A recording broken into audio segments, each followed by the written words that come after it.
Hello विद्यार्थीओ नमस्कार। आज આપણે જોઈશું ધોરણ 12 કોમર્સ વિષય અર્થશાસ્ત્ર એમની અંદર ચેપ્ટર નંબર 5 ગરીબી જેને ઇંગ્લિશમાં પોવર્ટી કહેવામાં આવે છે એમની અંદર લેક્ચર નંબર 1 જોઈએ તો વિદ્યાર્થી મિત્રો આપણે ટોટલ 4 ચેપ્ટર કમ્પ્લીટ થયા જેમાંની અંદર ચેપ્ટર નંબર પહેલું હતું अर्थशास्त्र में आलेख जे आपने बोर्डनी एक्जामनी अंदर 8 मार्क्सनी अंदर सिलेबसनी अंदर छे। त्यार पछी चेप्टर नंबर 2 वृद्धि अने विकासना निदर्शको जे आपने बोर्डनी अंदर 10 मार्क्सनो सिलेबस में छे। त्यार पछी चेप्टर नंबर 3 नाणु अने फुगाओ जे बोर्डनी अंदर सिलेबसनी अंदर 8 मार्क्स में छे। त्यार पछी चेप्टर नंबर 4 बेंकिंग अने नाणाकीय नीति जे बोर्डनी अंदर एक्जाम में सिलेबसनी अंदर 8 मार्क्सनु चेप्टर आपने पूछवामां आवे छे। तो विद्यार्थी मित्रों टोटल आपणे 1 થી 4 चेप्टर कम्प्लीट कर्या जे टोटल 34 मार्क्सनो सिलेबस आपणो कम्प्लीट थई गयो। हवे आपणे चेप्टर नंबर जे 5 छे जे सिलेबसनी अंदर 10 मार्क्सनी अंदर एक्जाम में पूछवामां आवे छे तो जोईए आपणे शुरुआत करिए कि आ चेप्टर मांथी आपने कया कया प्रकारना क्वेश्चन पूछवामां आवे छे। तो एमानो section A, section B, section C अने सेक्शन ई दरेक मांथी खास जो तो दरेक मांथी विभाग ए छे एमां 1 मार्क्सनो एक एमसीक्यू, विभाग बी एमां 1 मार्क्सनो 2 क्वेश्चन, त्यार पछी 2 मार्क्सनो एक क्वेश्चन जे विभाग सी नी अंदर पूछवामां आवे छे अने त्यार पछी विभाग ई छे एमनी अंदर 5 मार्क्सनो एक क्वेश्चन। टोटल आपने 5 क्वेश्चन अने 10 मार्क्सनो आपणो टोटल जे सिलेबस छे ते आमांथी पूछवामां आवे छे। तो जोईए विद्यार्थी मित्रों आजना लेक्चरनी अंदर आपणे भणवाना जे मुद्दाओ छे एमनी वात करीए तो आपणे पहेला प्रस्तावना जोईशुं, गरीबीनो अर्थ जोईशुं अने गरीबीનું સ્વરૂપ આ 3 પોઈન્ટ જોવાના છે। તો આપણા સિલેબસ છે એમની અંદર જે ચેપ્ટર નંબર 5 છે એમાં કયા કયા પોઈન્ટ આપણે ભણવાના છે તો શરૂઆત કરીએ તો પ્રકરણ વર્ગીકરણની અંદર જોઈએ તો આપણું પ્રકરણ કેટલી રીતે ડિવાઈડ કરેલું છે તો એમાં જોઈએ તો ખાસ આપણે આ ચેપ્ટરમાં મુખ્ય 10 પોઈન્ટ ભણવાના છે। એમાંનો 5.1 ગરીબીનો અર્થ, 5.2 गरीबीનું સ્વરૂપ એમની અંદર 2 પ્રકારના સ્વરૂપ છે 5.2.1 નિરપેક્ષ ગરીબી, 5.2.2 સાપેક્ષ ગરીબી। ત્યાર પછી 5.3 ગરીબીના નિદર્શકો એમની અંદર જોઈએ તો ગરીબીના નિદર્શકો છે એ 11 છે। તો એની અંદર પહેલો નિદર્શક 5.3.1 નીચો માથાદીઠ घरगथु वपराशी खर्च, 5.3.2 कुपोषणनु प्रमाण, 5.3.3 अपेक्षित आयुष्य अने बाळ मृत्यु दर, 5.3.4 तबीबी सगवड़ो, 5.3.5 पीवानु पाणी, 5.3.6 शौचालयनी सुविधा, 5.3.7 રહેઠાણ, 5.3.8 વીજળી વપરાશ, 5.3.9 શિક્ષણ, 5.3.10 આવક અને સંપત્તિની અસમાન વહેંચણી અને 5.3.11 बेरोजगारीनो ऊंचो दर। टोटल आपणे जे आपणो 5.3 गरीबीना निदर्शको छे एमनी अंदर आपणे 11 पॉइंटनो अभ्यास करीशुं। त्यार पछी 5.4 गरीबीना कारणो। तो गरीबीना कारणोनी वात करीए तो गरीबीना मुख्य जे 5 कारणो छे तो एमनी अंदर जोईए 5.4.1 ऐतिहासिक कारणो, 5.4.2 ग्रामीण गरीबीना कारणों एमनी अंदर 2 कारणों छे। एमानुं एक कुदरती परिबळो अने 2 वस्ती विषयक परिबळो। त्यार पछी 5.4.3 आर्थिक कारणों एमनी अंदर जोईए तो पहेलुं कारण नीची श्रमिक दीठ खेत उत्पादकता, बीजू જમીન અને સંપત્તિની અસમાન વહેંચણી. ત્યાર પછીનું ત્રીજું કારણ આર્થિક કારણમાં નાના અને ગૃહ ઉદ્યોગોનો અલ્પ વિકાસ. ચોથું કારણ ઝડપથી વધતા ભાવો. અને પાંચમું કારણ બેરોજગારીનું ઊંચું પ્રમાણ. અને 5.4.4 જે આપણું ચોથું કારણ છે સામાજિક કારણો, એમની અંદર એક શિક્ષણનું નીચું પ્રમાણ, બે લૈંગિક અસમાનતા.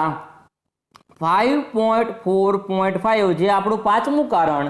અન્ય કારણો એમની અંદર ત્રણ કારણો છે. એક યુદ્ધ, બે સંરક્ષણ ખર્ચમાં વધારો, અને ત્રણ ખામીયુક્ત નીતિઓ. તો જે ગરીબીના કારણો 5 છે એમાંનું પહેલું ઐતિહાસિક કારણો, બીજું ગ્રામીણ ગરીબીના કારણો, ત્રીજું આર્થિક કારણો, ચોથું સામાજિક કારણો અને પાંચમું અન્ય કારણો. તો આપણો 5.4 અંદર આ 5 કારણો ભણવાના છે. ત્યાર પછી 5.5 ગરીબી ઘટાડવાના ઉપાયો. ગરીબી ઘટાડવાના મુખ્ય જે 7 ઉપાયો છે એમાં જે 7મો ઉપાય છે, ગરીબી ઘટાડવાના 10 ઉપાય છે, એમાં જે 7મો આપણો જે ઉપાય છે રોજગારલક્ષી કાર્યક્રમો, એની અંદર પણ 4 કાર્યક્રમોનો સમાવેશ થાય છે. તો ગરીબી ઘટાડવાના ઉપાયોની અંદર પહેલું ખેતી ક્ષેત્રે શ્રમિકોની ઉત્પાદકતા વધારવી, બીજું ઉદ્યોગોનો વિકાસ, ત્રીજું અસંગઠિત ક્ષેત્રનો વિકાસ, ચોથું યોગ્ય કર નીતિનો ઉપયોગ, પાંચમું માનવ મૂડી રોકાણમાં વધારો, છઠ્ઠું વાજબી કિંમતે વસ્તુઓ અને સેવાઓ, અને સાતમું જે રોજગારલક્ષી કાર્યક્રમો, એમની અંદર 4 પ્રકારના કાર્યક્રમો છે. તો પહેલો કાર્યક્રમ સંકલિત ગ્રામ વિકાસ કાર્યક્રમ, સ્વર્ણ જયંતી સ્વરોજગાર યોજના IRDP અને SGSY. બીજું વેતન રોજગારી કાર્યક્રમો, ત્રીજું પ્રધાનમંત્રી રોજગાર યોજના, અને ચોથો કાર્યક્રમ રાષ્ટ્રીય રોજગાર બાહેંધરી કાનૂન, જેને નરેગા પણ કહેવામાં આવે છે, અથવા NREGA. આ જે રોજગારલક્ષી 4 પ્રકારના કાર્યક્રમો છે તેનો અભ્યાસ કરવાનો છે. ત્યાર પછી ગરીબીના ઉપાયો ઘટાડવામાં જે 8મો ઉપાય છે આવાસ યોજના, 9મું સામાજિક સલામતીની યોજનાઓ, અને 10 જનધન યોજના. તો હવે વિદ્યાર્થી મિત્રો જોઈએ કે આપણે આ ચેપ્ટરની અંદર જે 5 પોઈન્ટ હતા એમાં પહેલા જોવાની હતી પ્રસ્તાવના, ત્યાર પછી 5.1 ગરીબીનો અર્થ, 5.2 ગરીબીના નિદર્શકો, 5.3 ગરીબીના નિદર્શકો, પછી ગરીબીનું સ્વરૂપ, 5.4 ગરીબીના કારણો, અને 5.5 ગરીબી ઘટાડવાના ઉપાયો. તો ટોટલ આપણે આ ચેપ્ટરના 5 પોઈન્ટ જે જોવાના છે તે જોઈશું. અને બીજી વિદ્યાર્થી મિત્રો કે હવે જે 5મું ચેપ્ટર આપણું ગરીબી છે, 6થું છે બેરોજગારી છે, 7મું વસ્તી છે, 8મું કૃષિ ક્ષેત્ર છે, આ દરેક ચેપ્ટરમાં છે એમાં આ 3-4 બેઝિક પોઈન્ટ તો હશે કે જેમના નિદર્શકો હશે, એમના કારણો હશે અને એના ઉપાયો. આ 3 પોઈન્ટ તો દરેક ચેપ્ટરની અંદર હશે. તો જોઈએ પ્રસ્તાવના.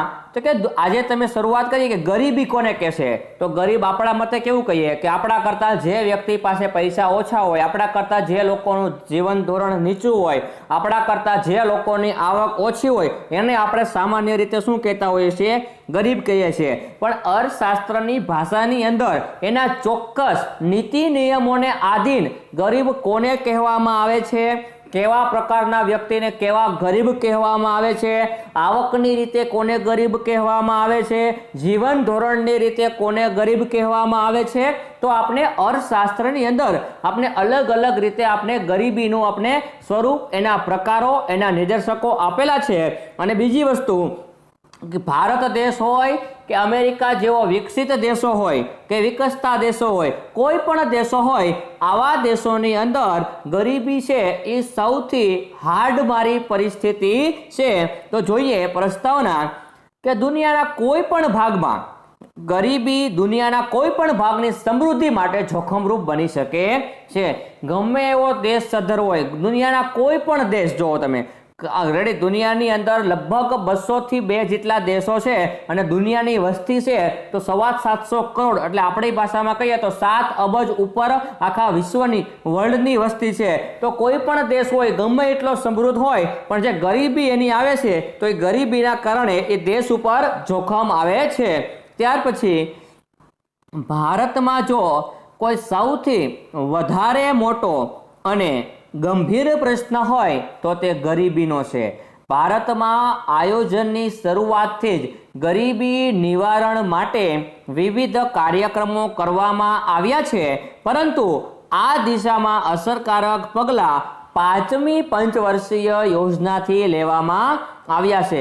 વિદ્યાર્થી મિત્રો, યોજનાઓ એટલે હું તમને ખાસ વાત કરું કે ગવર્મેન્ટ જ્યારે ભારત દેશ આઝાદ થયો ત્યારે ભારતની અંદર ગરીબી, બેરોજગારી, આવક, આ બધા જ બહુ મોટા પ્રશ્ન હતા. ખેતી ક્ષેત્ર, ઉદ્યોગ ક્ષેત્ર, સેવા ક્ષેત્ર, આ તમામ બહુ મોટા પ્રશ્ન હતા. તો આ પ્રશ્નનું નિવારણ કેવી રીતનું લાવવું, તો એના માટે એક ચોક્કસ હેતુ ઘડવામાં આવ્યો, જે શરૂઆત થઈ હતી ભારતની અંદર 1951 ની અંદર, જેને આપણે પંચવર્ષીય યોજના તરીકે ઓળખીએ છીએ.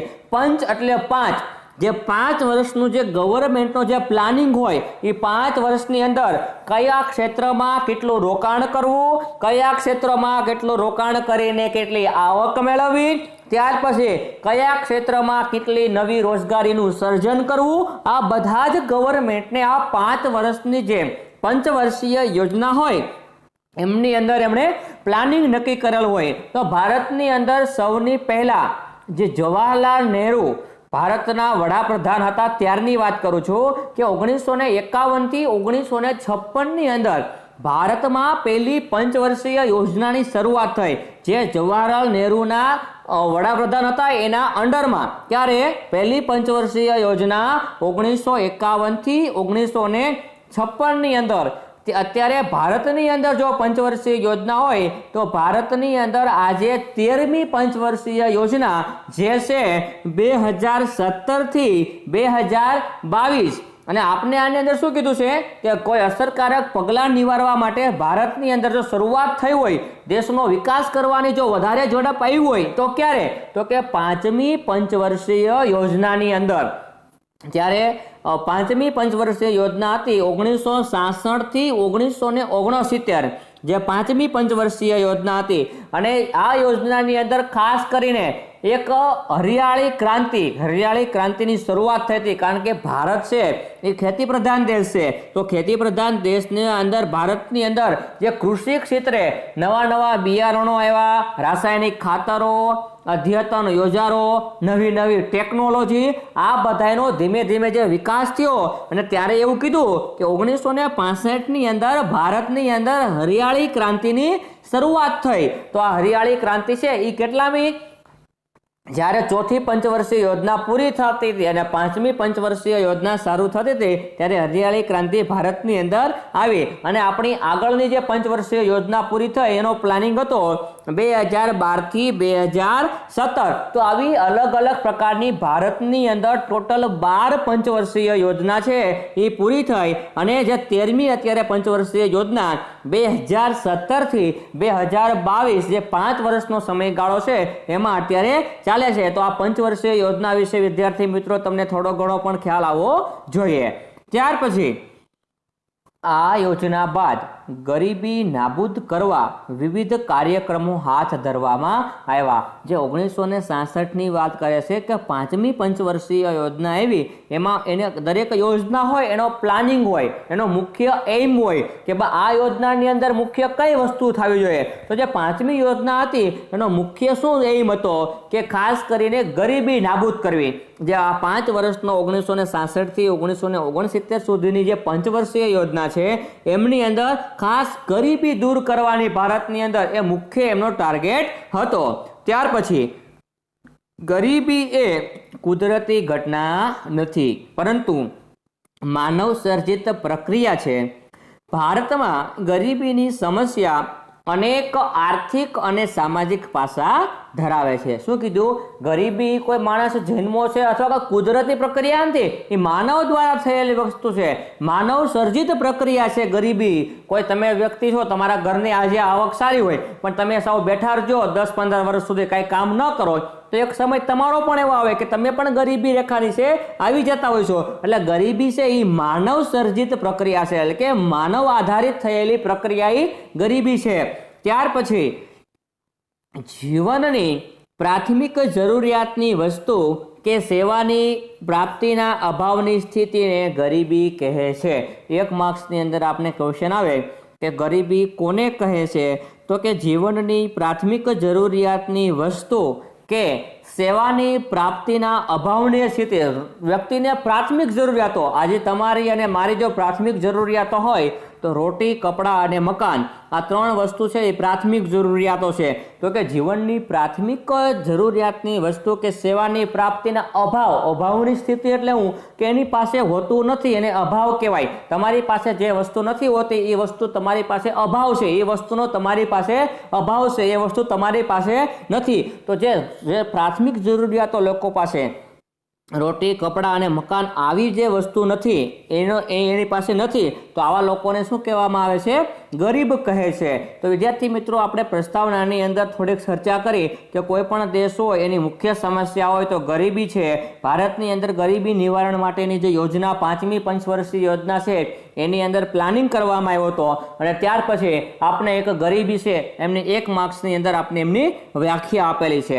હવે આપણો ચેપ્ટરનો જે 5.1 જે ગરીબીનો અર્થ છે, જેને ઇંગ્લિશમાં કહેવામાં આવે છે મીનિંગ ઓફ પોવર્ટી, જે 2 માર્ક્સની અંદર છે, તો જોઈએ જ્યારે સમાજનો એક મોટો વર્ગ પોતાની પાયાની લઘુત્તમ જીવન જરૂરિયાતોને સંતોષી શકતો નથી તે શું કહેવામાં આવે છે?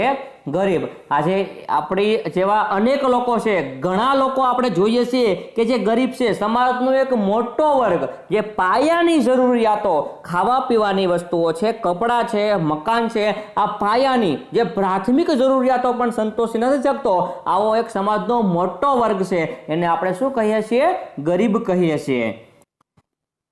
જીવનની પાયાની જરૂરિયાતો અને સેવાઓના અભાવમાં જીવન ગુજારવાની સ્થિતિને પણ ગરીબી કહેવામાં આવે છે। વિદ્યાર્થી મિત્રો, અલગ અલગ ગરીબીના ઘણા અર્થ છે। જે આપણે બીજો અર્થ જોઈએ કે જીવનની પાયાની જરૂરિયાતો અને શું કીધું?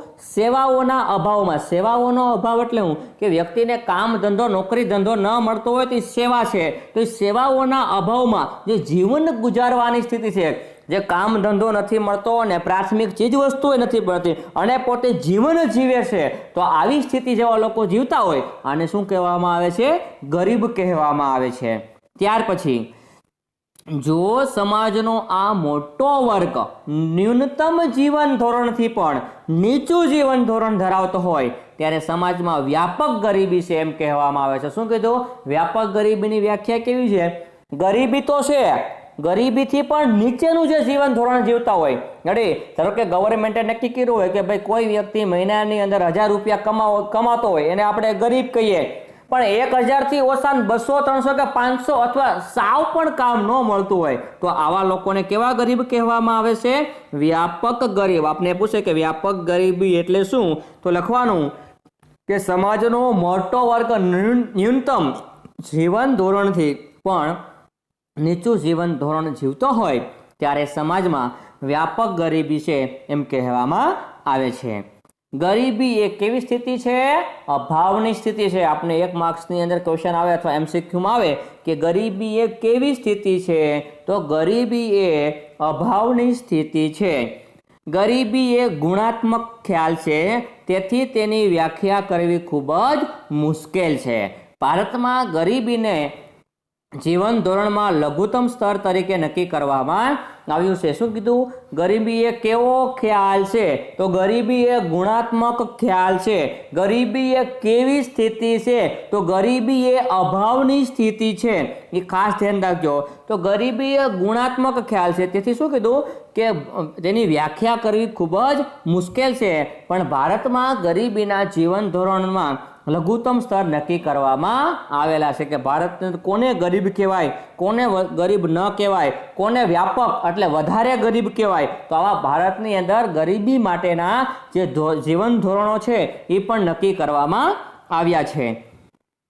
વિશ્વના વિકસિત અને વિકસતા બધા જ દેશોમાં ગરીબીનો પ્રશ્ન છે. આપણે જે પ્રસ્તાવનાની અંદર પણ જોયો હતો, પણ વિશ્વનો આજે કોઈ પણ એવો દેશ નથી કે જે ગરીબીથી બીતો ન હોય. ગરીબી દરેક દેશ માટે છે જોખમરૂપ છે.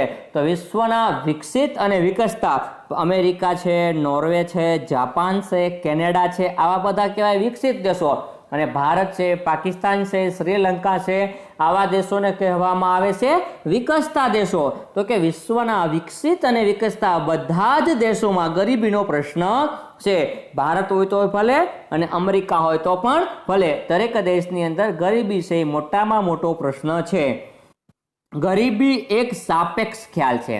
સાપેક્ષ ખ્યાલ એટલે હું વિદ્યાર્થી મિત્રો, સાપેક્ષ એટલે કમ્પેર કરવું કે ભાઈ મારી આવક 1 લાખ રૂપિયા હોય, બીજા આવક 50,000 હોય, તો 1,50,000 જે વ્યક્તિની આવક હોય તો એવા લોકોને કેવા કહેવાય કે એક વ્યક્તિ કરતા બીજો વ્યક્તિ છે ગરીબ છે.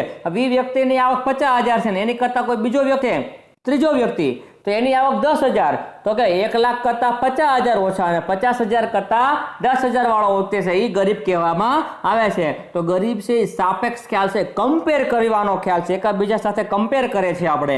તેનો અર્થ સ્થળ, સમય અને સંજોગો બદલાતા રહે, તેથી વિકસિત અને વિકસતા દેશોમાં ગરીબી નક્કી કરવાના ધોરણો અલગ અલગ છે. કે ભારત દેશ હોય અને અમેરિકા હોય, દેશની અંદર જે ગરીબીના ધોરણો છે એ અલગ અલગ હોય છે. કેમ કે ભાઈ ગરીબી છે એ કોઈ પણ દેશ હોય એમાં એક સાપેક્ષ ખ્યાલ છે. ભારતની અંદર આપણે કમ્પેર કરીને ગરીબીનો ખ્યાલ દર્શાવીએ છીએ. અમેરિકાની અંદર આવકની દ્રષ્ટિએ જે આ ગરીબીનો ખ્યાલ હશે, તો દરેક દેશો છે એની અંદર ગરીબીનો ખ્યાલ છે એ અલગ અલગ હશે. ત્યાર પછી જોઈએ તો કે ગરીબીના અર્થઘટનના સંદર્ભમાં થયેલા અર્થઘટનના 2 પ્રકાર છે. આપણે 1 કે 2 માર્ક્સનો અંદર ક્વેશ્ચન પૂછે કે ગરીબીના અર્થઘટનના સંદર્ભમાં કેટલા પ્રકારના અર્થઘટન છે.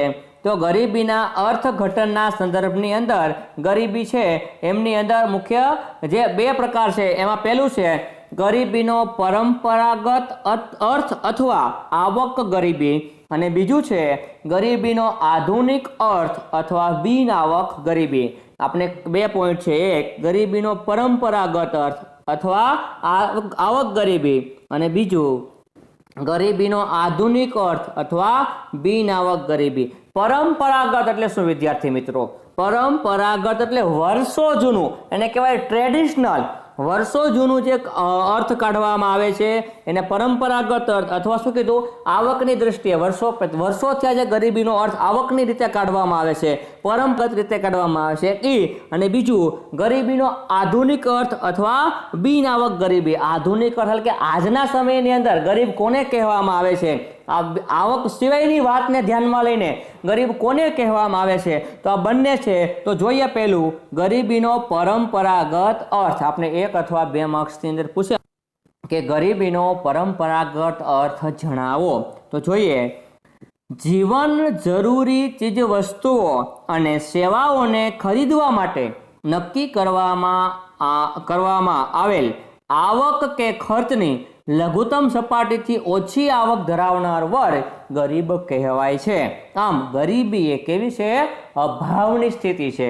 ફરીથી વિદ્યાર્થી મિત્રો જોઈએ કે લોકોને જીવન જીવવા માટે જે પાયાની ચીજ વસ્તુઓની જરૂર હોય અને આ ચીજ વસ્તુઓ અને સેવાઓ ખરીદવા માટે જે નક્કી કરવામાં આવેલ આવક કે ખર્ચ, હવે એ લોકો પાસે પૂરતા જીવન જરૂરી વસ્તુઓ ખરીદવી છે અને એના માટે એમની પાસે પૂરતી આવક નથી અથવા એક વસ્તુ ખરીદવા માટે પોતે ખર્ચ કરી શકે એટલા રૂપિયા નથી. તો આની શું કીધું કે ભાઈ 5,000 રૂપિયા કરતાં ઓછી આવક જે વ્યક્તિની હોય એને ગરીબ કહેવામાં આવે છે. અને 5,000 જેટલી આવક હશે અથવા એનાથી વધારે હશે આવા લોકો સારું જીવન જીવી શકશે અને પોતાની જરૂરિયાતો છે જીવન જરૂરી એ વસ્તુઓ ખરીદી શકશે. પણ જેની 5,000 કરતાં ઓછી આવક હોય એટલે જે પોતે ખર્ચ કરવા માટે રેડી નહીં હોય, કારણ કે એની આવક ઓછી છે એટલે સામે ખર્ચ એટલો કરી શકશે નહીં. તો આને કહેવામાં આવે છે આવક ધરાવનાર વર્ગ, એને ગરીબ કહેવામાં આવે છે.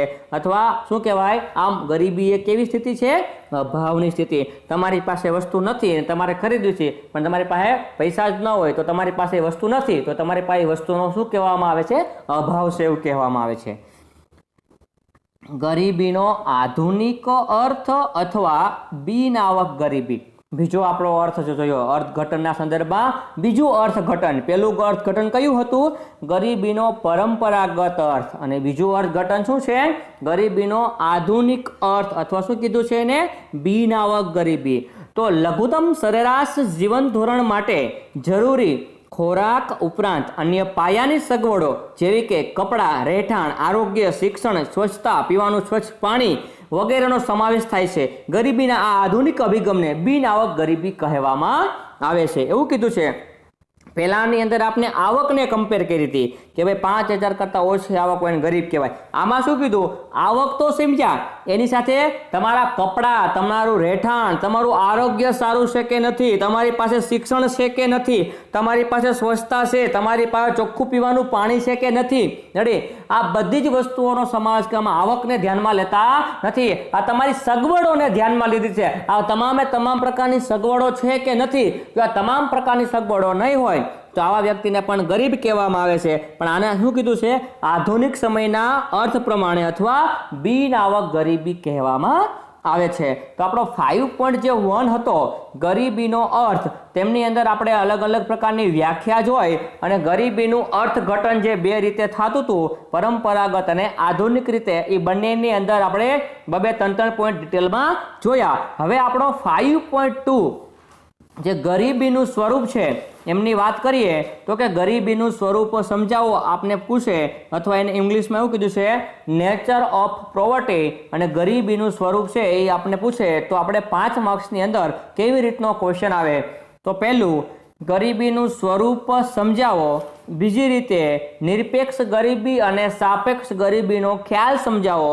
અથવા ત્રીજી રીતે, નિરપેક્ષ ગરીબીનો ખ્યાલ સમજાવો. તો આપણે આવી રીતે ગરીબીના સ્વરૂપની અંદર અથવા ખાલી એમ આપણે કે નિરપેક્ષ ગરીબીનો ખ્યાલ સમજાવો, અથવા ખાલી એમ આપણે કે સાપેક્ષ ગરીબીનો ખ્યાલ સમજાવો, તો આપણે એ સમજાવવાનો. આજના લેક્ચરની અંદર આપણે ખાલી નિરપેક્ષ ગરીબી છે એમના વિશે ચર્ચા કરીશું. તો 5.2.1 નિરપેક્ષ ગરીબી કોને કહેવામાં આવે છે એમનો ખ્યાલ વિશે આપણે ચર્ચા કરીએ. તો પહેલું છે પોઈન્ટ કે જીવનની લઘુત્તમ જરૂરિયાતો સંતોષવા માટે જરૂરી ચીજવસ્તુઓ અને સેવાઓ ખરીદવા માટે નક્કી કરવામાં આવેલ આવક કે ખર્ચની લઘુત્તમ સપાટી એટલે ગરીબી. શું કીધું છે?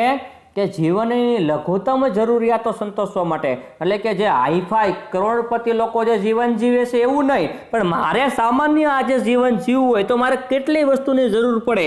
આપણે આનો અનુભવ થઈ ગયો છે વિદ્યાર્થી મિત્રો. લોકડાઉનની અંદર આપણે બે રીતે ખબર પડી ગઈ. એક, જે લોકડાઉન પહેલાની સ્થિતિ હતી કે પૈસા ગમે એટલા હોય તોય કેવી રીતનું જીવન જીવવું, અને હવે લોકડાઉનમાં આપણી પાસે ધારો કે ઘણા લોકોને રોજગાર ધંધા બંધ હોય, આવક બંધ થઈ ગઈ હોય, તો કેટલી આવકમાંથી ઘર ચલાવવું એ પણ લોકોને ખબર પડી ગઈ છે. તો આપણે આ વસ્તુ આપણે ખ્યાલ આવ્યો કે આપણું ઘર કેટલા રૂપિયામાં હાલે, વધારે હોય તો વધારામાં હાલે, અને મિનિમમ ઓછામાં ઓછા કેટલા રૂપિયા હોય તો પણ ઘર ચાલે, એ આપણે ખબર પડી ગઈ છે. તો એવી રીતનું આમાં પણ એવું કીધું છે કે જીવનની લઘુત્તમ જરૂરિયાતો સંતોષવા માટે જરૂરી ચીજવસ્તુઓ અને સેવાઓને ખરીદવા માટે નક્કી કરવામાં આવેલ આવક કે ખર્ચની લઘુત્તમ સપાટી એટલે ગરીબી કહેવામાં આવે છે. કે ભાઈ નક્કી કર્યું હોય કે ભાઈ 10,000 રૂપિયા તમારે એક મહિનાના જીવન જરૂરિયાત માટે તમારે કમાવા પડે, ઓછામાં ઓછા તમારે ઘર ચલાવવું હોય તો 10,000 રૂપિયા કમાવાના, પણ તમારી આવક જો 10,000 કરતાં ઓછી હોય તો એને ગરીબ કહે છે. અને જેને 10,000 અને વધારે આવક હશે એ લોકો પોતાની જીવન જરૂરિયાતની વસ્તુઓ છે એ ખરીદી શકશે, તો આવા લોકોને ગરીબ કહેવામાં આવતા નથી. આને શું કીધું છે? નિરપેક્ષ ગરીબી. નિરપેક્ષ ગરીબી એટલે સામાન્ય વસ્તુ તમારી પાસે શું હોવી જોઈએ, અને સાપેક્ષ ગરીબી એટલે શું કે બીજાના સંદર્ભમાં તમારી પાસે કેટલી આવક છે, તમારા સંદર્ભમાં ત્રીજાની આવક કેટલી છે, ત્રીજાના સંદર્ભમાં ચોથાની આવક કેટલી છે, એને કીધું છે સાપેક્ષ ગરીબી. એમાં કમ્પેરિઝનની વાત આવે છે. હવે આપણો બીજો પોઈન્ટ છે, આ ગરીબી રેખાથી ઓછી આવક કે ખર્ચ ધરાવતો વર્ગ નિરપેક્ષ ગરીબ કહેવામાં આવે છે. આપણે 1 માર્ક્સની અંદર કીધું હોય કે નિરપેક્ષ ગરીબ એટલે શું, કે જે લઘુત્તમ જીવન ધોરણ માટે જે આવક નક્કી કરવામાં આવી છે અને આવક કે ખર્ચ જે વ્યક્તિ છે એટલી આવક કે ખર્ચ કરવા કરતાં પણ ઓછી આવક ધરાવતો હોય તો આવા વ્યક્તિને શું કીધું છે, નિરપેક્ષ ગરીબ કીધું છે. અમુક લોકો જ્યારે અનાજ, કઠોળ, દૂધ, શાકભાજી, કપડાં વગેરે જેવી જીવનની પ્રાથમિક જરૂરિયાતો લઘુત્તમ ધોરણે પણ સંતોષવા સમર્થ ન હોય ત્યારે ઉદ્ભવતી સ્થિતિને નિરપેક્ષ ગરીબી કહેવામાં આવે છે. શું કીધું, અમુક લોકોને ખાવા પીવા માટે અનાજની જરૂર છે, કઠોળ છે, દૂધ છે, જે શાકભાજી છે, જે કપડાં છે, આની પણ આ બધી વસ્તુ પ્રાથમિક વસ્તુ કહેવાય. આવી પ્રાથમિક વસ્તુ પણ જો ખરીદી શકે એમ ન હોય, આવી સ્થિતિ હોય રેડી, તેને શું કીધું છે, એને કીધું છે નિરપેક્ષ ગરીબી. કે ભાઈ એને સામાન્ય વસ્તુ ખરીદવા માટે પણ પોતાની પાસે પૈસા નથી, સામાન્ય વસ્તુ ખરીદવા માટે એની પાસે એટલી આવક નથી, તો આવા વર્ગને કેવો કીધો છે, નિરપેક્ષ ગરીબ. તો આપણે આ નિરપેક્ષ ગરીબી કોને કહેવાય એના અર્થ જોયા. હવે આમની અંદર છે ગરીબી રેખા કોને કહેવાય. ગરીબી રેખા આપણે 5.2.1.1 જે નિરપેક્ષ ગરીબીનો પોઈન્ટ છે એ આપણે 3 માર્ક્સની અંદર પૂછવામાં આવે કે ભાઈ ગરીબી રેખા એટલે શું, ગરીબી રેખા કોને કહે છે. તો એમની અંદર ફર્સ્ટ પોઈન્ટ, ગરીબીના નિરપેક્ષ સ્તરનો અંદાજ મેળવવા અનાજ, દાળ, દૂધ, માખણ વગેરેનું લઘુત્તમ ભૌતિક પ્રમાણ કે જીવન નિર્વાહ માટે જરૂરી છે તે પ્રાપ્ત કરવા માટે લઘુત્તમ માથાદીઠ વપરાશી ખર્ચ ગરીબી રેખા કહે છે. કે ભાઈ અનાજ, દૂધ, દાળ, માખણ જે તમારું જીવન જીવવા માટે લઘુત્તમ એટલે ઓછામાં ઓછી વસ્તુઓ, ઓછામાં ઓછા ખર્ચાથી જે તમે તમારું જીવન ગુજારો, આવી વસ્તુની વાત કરી છે. જીવન નિર્વાહ એટલે જીવન જીવવા માટે તમારે ખાવું પીવું પડે એટલે તો અનાજ જોઈએ, દાળ જોઈએ, દૂધ જોઈએ, માખણ જોઈએ, તમારે જીવન જીવવા માટે આ વસ્તુની જરૂરિયાત હોય. પણ તે પ્રાપ્ત કરવા માટે શું કીધું કે લઘુત્તમ માથાદીઠ વપરાશી ખર્ચ જે છે એને શું કીધું છે, ગરીબી રેખા. આ લઘુત્તમ વપરાશી માથાદીઠ ખર્ચ નક્કી કરવા આયોજનની શરૂઆતમાં Indian council of medical research ICMR દ્વારા ગ્રામ્ય ક્ષેત્ર માટે વ્યક્તિ દીઠ દૈનિક 2400 કેલરી અને શહેરી ક્ષેત્રો માટે દૈનિક 2100 કેલરી નક્કી કરવામાં આવી. બીજો આપણે ક્વેશ્ચન પૂછે, આની અંદર 3 ક્વેશ્ચન આવી શકે. એક કે ભાઈ માથાદીઠ વપરાશી આવક જે નક્કી કરવા માટેની સમિતિનું નામ શું છે, તો આપણે કહેવાય Indian council of medical research, એક આવી રીતનું, અથવા ICMR નું આપણે શોર્ટ ફોર્મ પૂછાય તો એનું ફૂલ ફોર્મ લખવું પડે, Indian council of medical research. અને બીજા 2 ક્વેશ્ચન કે ભાઈ ICMR દ્વારા ગ્રામ્ય ક્ષેત્ર માટે દૈનિક એટલે રોજે રોજ ડેઈલી કેટલું, તો કે 2400 કેલરી, અને શહેરી ક્ષેત્ર માટે કેટલું, તો કે 2100 કેલરી. આ 2100 અને 2400 શું કરવાને કે ગામડાના લોકો છે એ મોટા ભાગે ખેતી ઉપર આધારિત હોય અને ખેતી ક્ષેત્રે કામ કરતા હોય, વધારે પડતું કામ હોય ખેતીની અંદર, તો એટલા માટે એને 2400 કેલરીનો નિર્દેશ કરેલો છે. જ્યારે શહેરી ક્ષેત્રની અંદર ખેતી સિવાયના અન્ય ક્ષેત્રમાં પણ જે ખેતીમાં મહેનત કરવી પડે એને કદાચ ઓછી પણ કરવી પડતી હશે મહેનત, તો એને આ કીધું છે 2100 કેલરી ICMR. તો ખાસ કરીને ICMR આજે બીજી પણ તમે જુઓ તો કોરોનાની અંદર દર એકાદા 2 દિવસે ICMR ની ગાઈડલાઈન હોય છે કે ભાઈ કેટલી વસ્તુ મેડિકલ દ્વારા કરવામાં આવેલી છે, કઈ વસ્તુ કોરોનાની અસર ક્યાં છે, આવું રિસર્ચ કરવામાં આવે એ ICR સમિતિ છે. Ready, ICMR. માથાદીઠ માસિક ₹20 નક્કી કરવામાં આવી છે. 1960-61 ની આધાર કિંમતે માથાદીઠ આવક માસિક ₹15 ગ્રામ્ય માટે અને શહેરી ક્ષેત્ર માટે માથાદીઠ માસિક આવક 22.5. વિચારો તો ખરા કે આપણે લાગે કે આ 1 મહિનાની અંદર ખાલી ₹15 કમાવાના, તોય લોકો નહીં કમાતા હોય. ગામડાની અંદર શહેરોમાં 22.50 તોય કમાતા ન કમાતા હોય. કેમ કે જ્યારે 1960 ની વાત કરી છે, 1960-61 એટલે આજથી 60 વર્ષ પહેલાની વાત થઈ છે. તો 60 વર્ષ પહેલા તમે જુઓ તો ડોલર સામે રૂપિયો હતો, તો આજે $1 બરાબર 75 થી 76 રૂપિયા છે, ત્યારે $1 બરાબર 10 થી 12 રૂપિયા હતા। તો આટલી બધી આવકની વાત કરી છે, તો આ પણ 15 રૂપિયા કમાવા એ સમયની અંદર બહુ મોટી વાત હતી। રેડી, તો આમાં કેલેરી કરતા ઊંધું આપ્યું છે। કેમ કે ગામડાની અંદર 15 રૂપિયા એટલે શું કરવા કે ગામડામાં એટલી બધી લોકોને રોજગારી ન મળે, પ્લસ શું કીધું, શહેરી જેટલા એમની અંદર ખર્ચા ન હોય। જ્યારે શહેરીની અંદર 22.50 શા માટે કીધું કે પહેલી વસ્તુ કે શહેરોની અંદર એટલા બધા ખર્ચા હોય છે અને શહેરોની અંદર લોકોને આવક પણ મળી જતી હોય છે। એટલે 1960-61 ની આધાર કિંમતે માથાદીઠ આવકની માસિક કેટલી કીધી, 15 રૂપિયા કમાવાના ગામડાના લોકોએ, અને શહેરના લોકોને કેટલું 22.50 નક્કી કરવામાં આવેલું છે।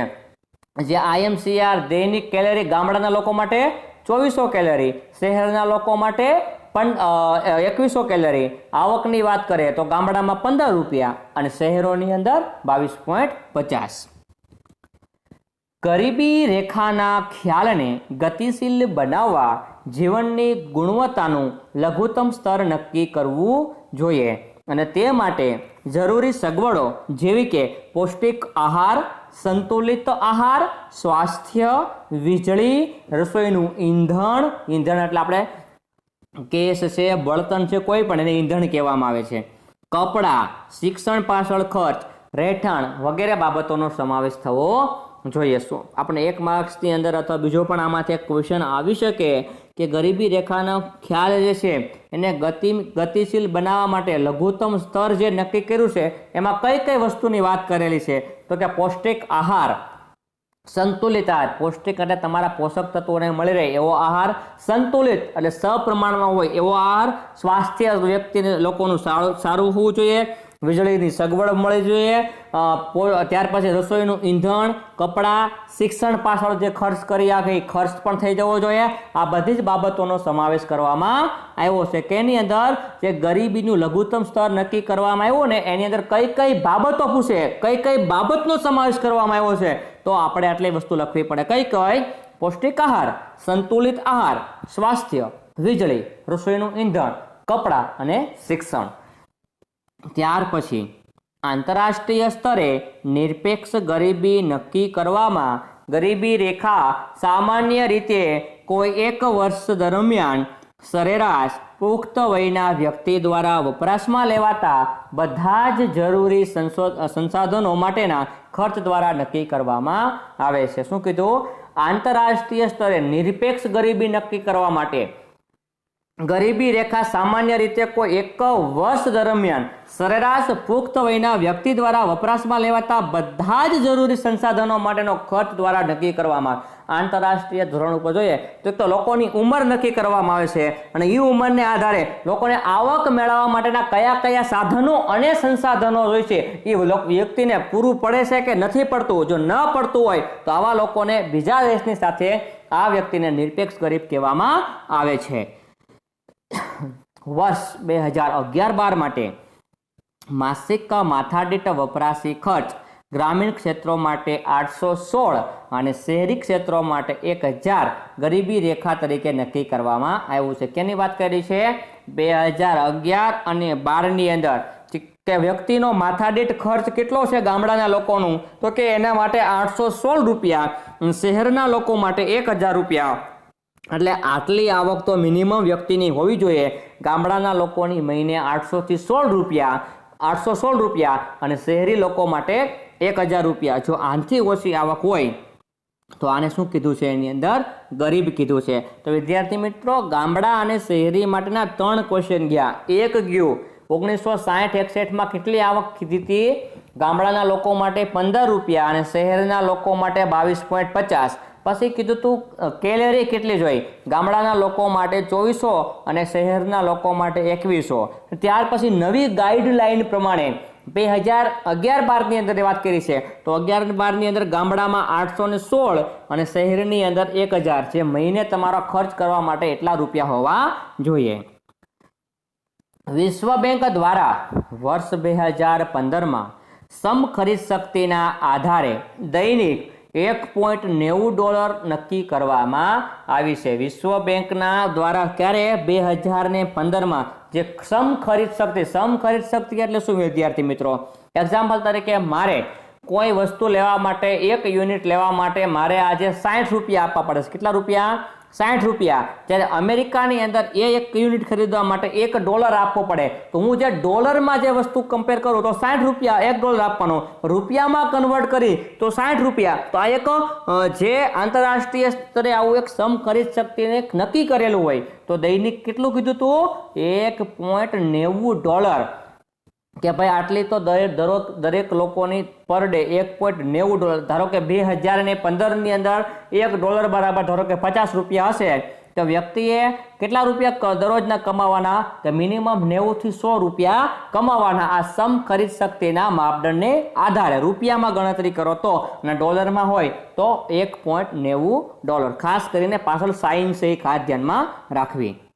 તો વિદ્યાર્થી મિત્રો, આપણે આજના લેક્ચરની અંદર જે આપણો ફર્સ્ટ લેક્ચર ચેપ્ટર નંબર 5 જે ગરીબી છે એમની અંદર આપણે ચેપ્ટર છે એ 10 માર્ક્સનું બોર્ડમાં છે.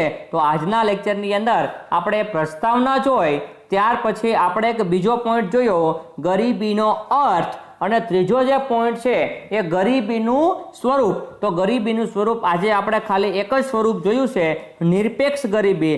જ્યારે આપણો લેક્ચર નંબર આવશે બીજો ચેપ્ટર નંબર 5માનો, એમની અંદર જોઈશું સાપેક્ષ ગરીબી અને જે ગરીબીના નિદર્શકો છે. તો ગરીબીના નિદર્શકો છે 11. એ 11 ગરીબોના નિદર્શકો છે એને ડિટેલમાં સમજીશું. અને જે આ પીડીએફ છે આપણે પહેલાની જેમ જ જે આપણી પીડીએફ છે એ ડિસ્ક્રિપ્શનની અંદર લિંકમાં હશે, એ તમે ડાઉનલોડ કરી અને જોઈ શકશો. અને તમારે લખવાની હોય તો પણ તમે લખી પણ શકો છો. હવે આપણે મળશું લેક્ચર નંબર 2 ની અંદર.